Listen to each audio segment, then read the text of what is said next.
those meetings that, the president will only make a deal that's good for America and satisfies his red lines. Iran can never possess a nuclear weapon. But there's still no final decision that we know of. The Iranian question remains top of mind.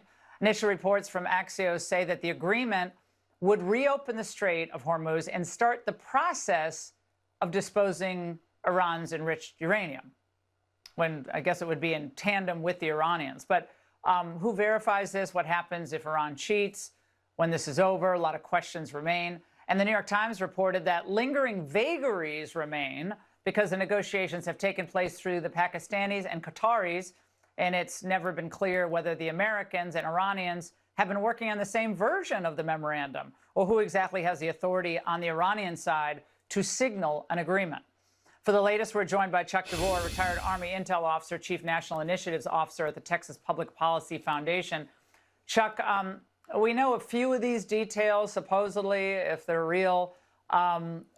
What might this end up looking like? If you're online, you're reading some of the comments, people seem very concerned that we would have to rebuild Iran after bombing Iran. But it looks like a $300 billion investment fund would be on the table.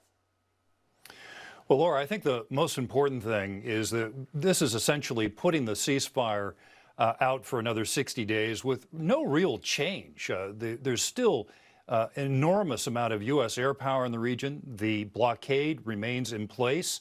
Operation Economic Fury, the Treasury Department's effort, remains in place.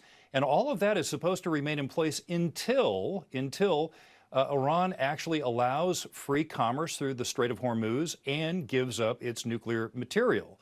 And so it seems to me that we're just extending the time for the Iranians to get their act together and to agree to our terms, and frankly, a few more weeks to live in many of cases, because, of course, we have their addresses now.